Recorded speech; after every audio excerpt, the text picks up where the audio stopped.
Burnout isn't just a work-based problem. For the majority of men, the stress and struggle we experience at home is far more likely to cause us to be burnt out. And when that happens, it ruins everything. In this episode of the Jonnie Jensen Show, we're going to break down what burnout at home looks like, how you can fix it, and just how many men are going through this right now. Roll theme.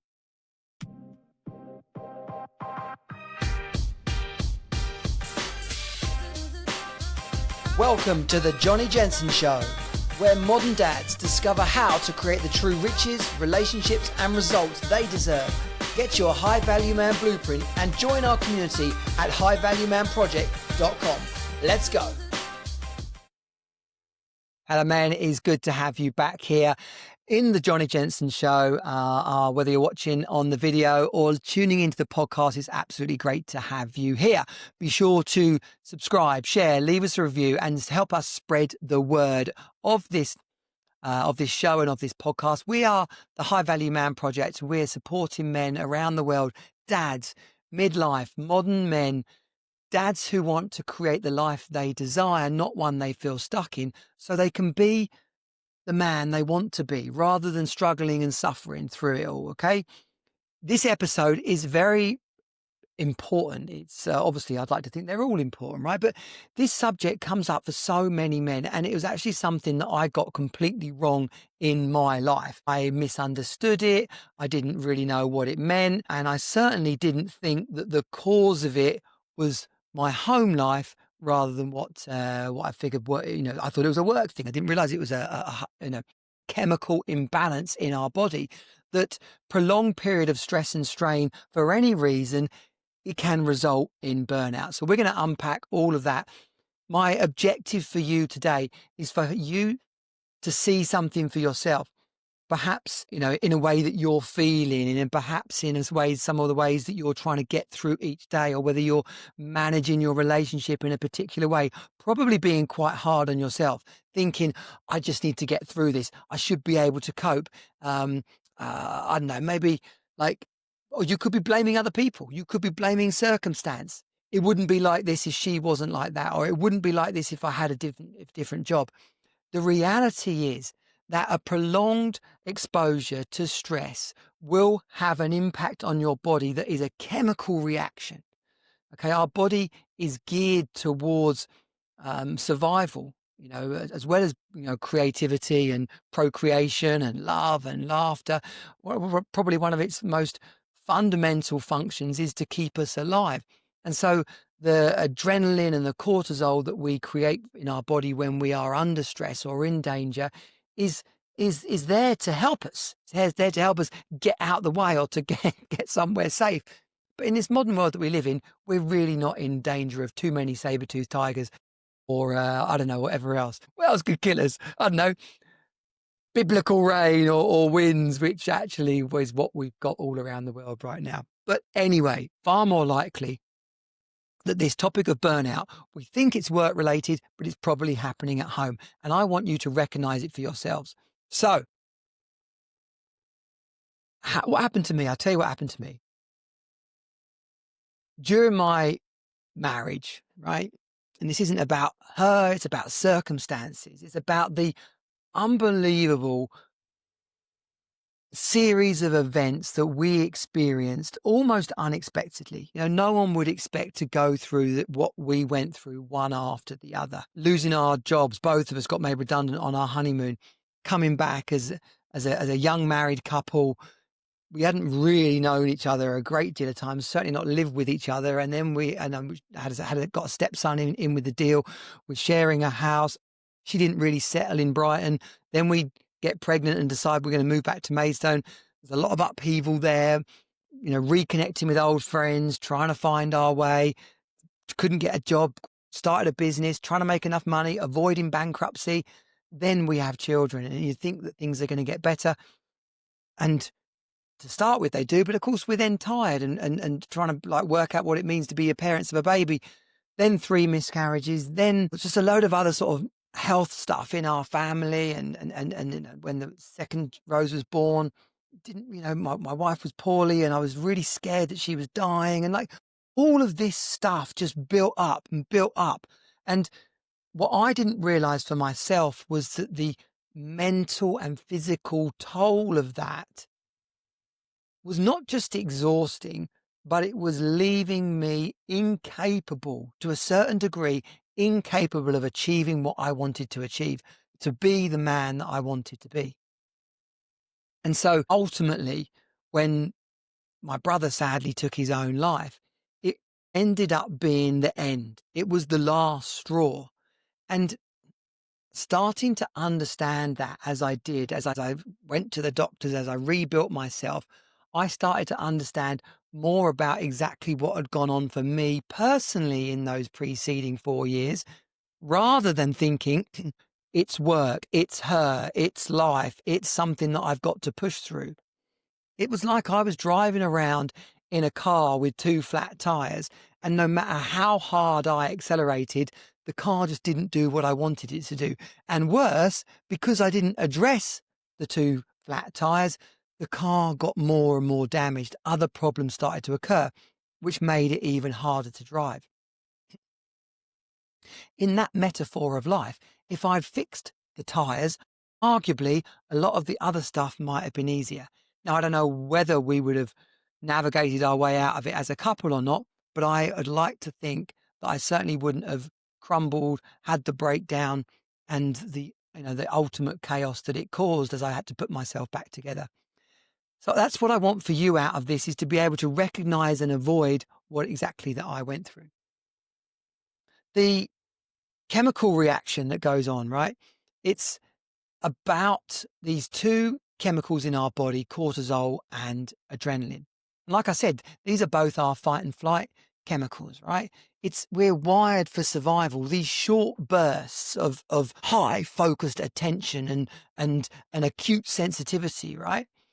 But when stress is constant, like when a relationship is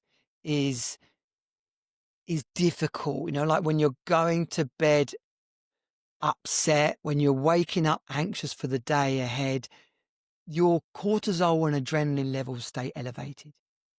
That really, that in turn means that your heart rate, your blood pressure, your glucose levels, they all rise. Muscles tense, digestion slows, libido drops, immunity weakens.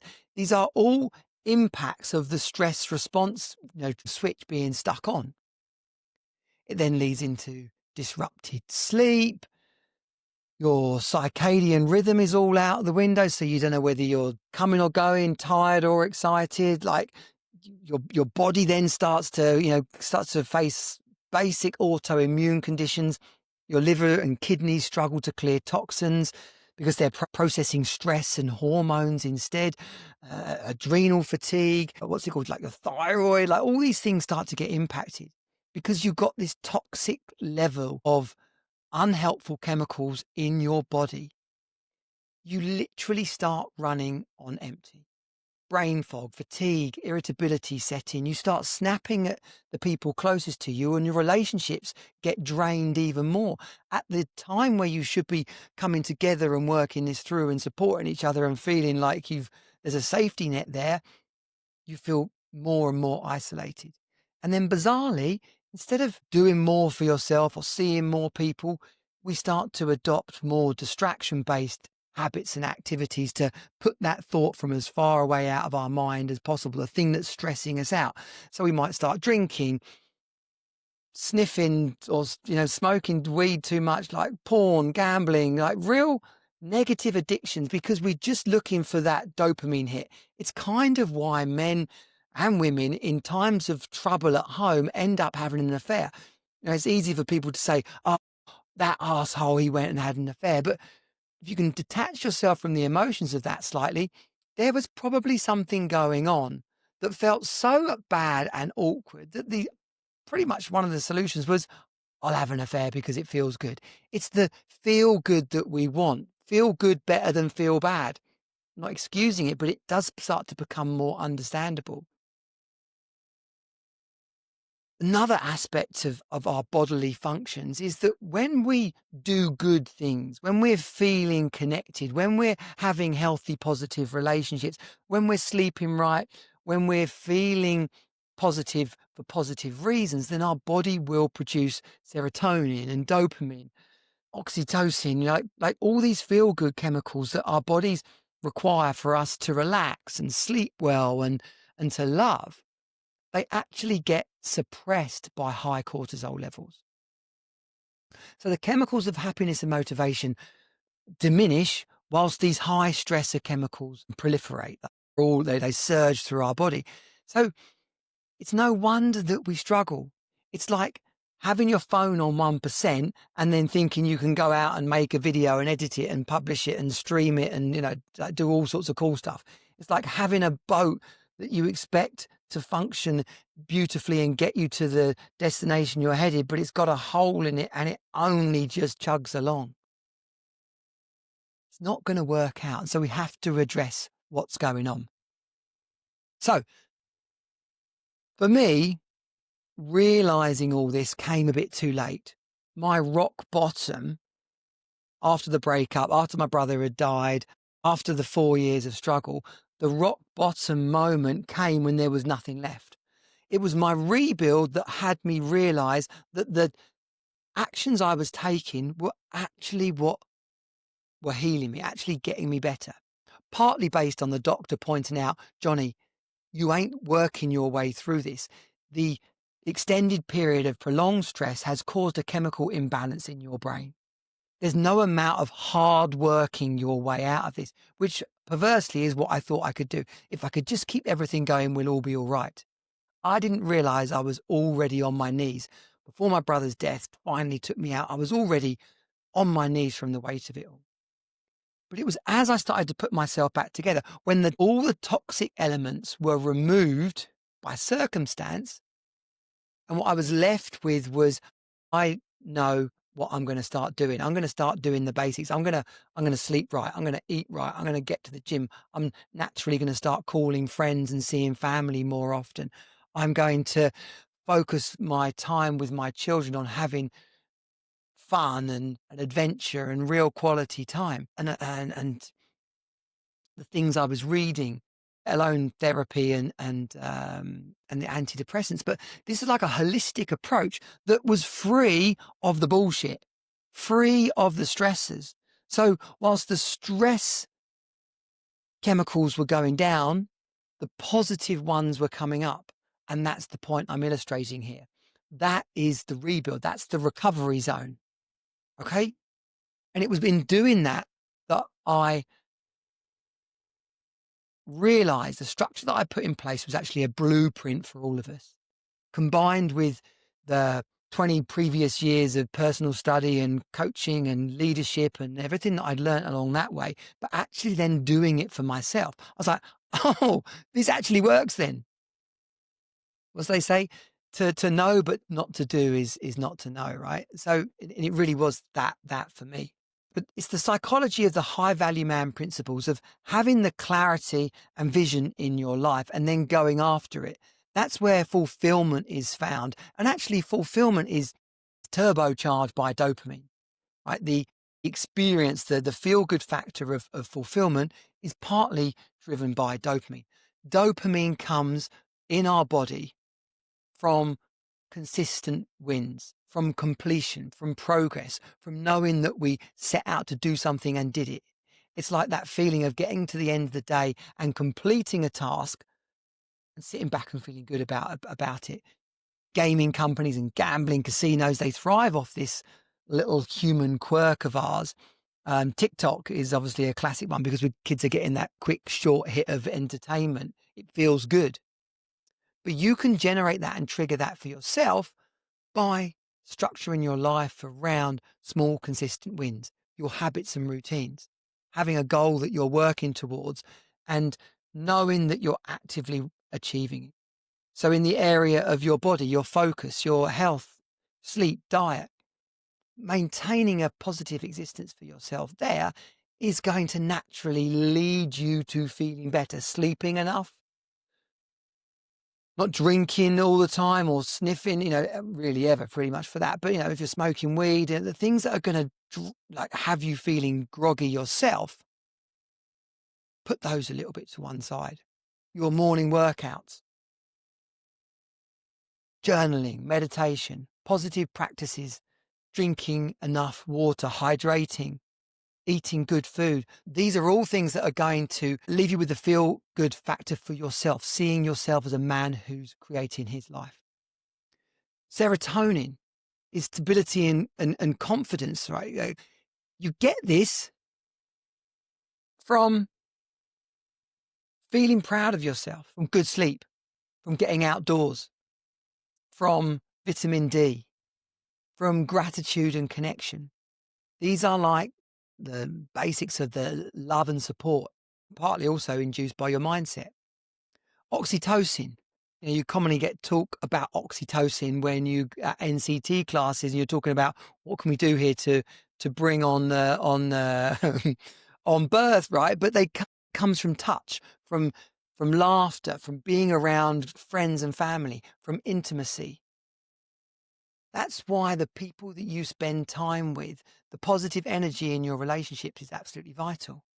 Completely the opposite of the rejection you feel during in a broken relationship, the stress and drama that comes from arguments and constant disputes with your missus. And then endorphins, energy and euphoria, things that you feel from having fun, from following your hobbies and passions, from getting out and playing, I don't know, a game of tennis, or everyone's playing paddle these days, from joining park run and completing it, like that sense of accomplishment, laughter, dancing, throwing yourself in cold water. Like, what does it take to get out of your comfort zone, to wake your body up? This is where you generate the energy and euphoria that endorphins are generated by. So you can see that if you're living a shitty life at home, then none of these things are going to be happening.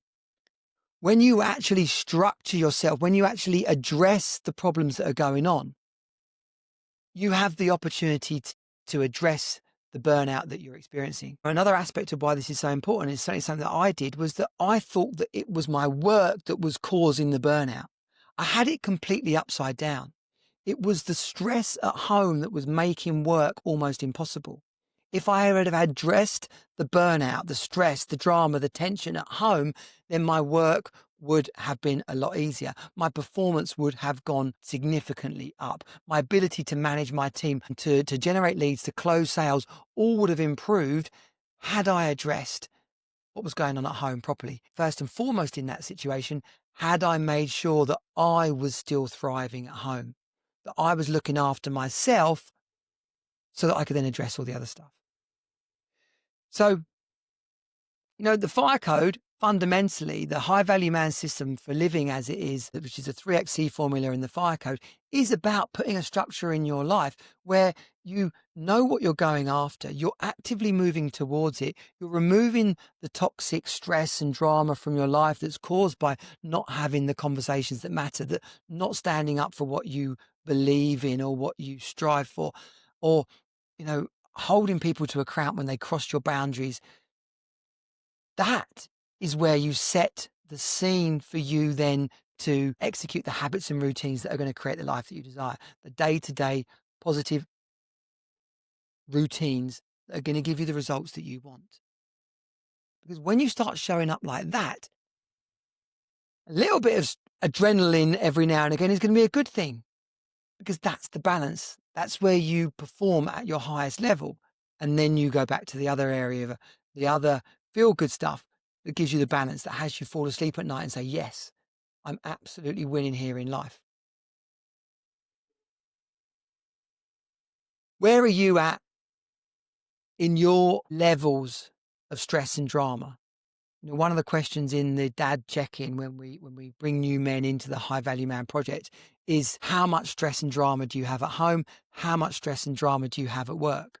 And that ranges from a hell of a lot, it's unbearable, through to totally handled, not really very much. Where are you on that scale? In terms of your ability to sleep well, in terms of your connectiveness to the people around you, in terms of the amount of peace and harmony and satisfaction you feel in your life, if these feel out of reach, like there's nothing you can do to generate those things, then you're likely going to be in a state of burnout. If this has been for a prolonged period of time, you're probably not just going to fix it on your own. You might even need to go and see your doctor, just as I did. You can't give from empty, right? You can't pour from an empty cup. So no amount of trying to be the man you want to be from a foundation of burnout is going to work. Bring yourself over to the High Value Man Project.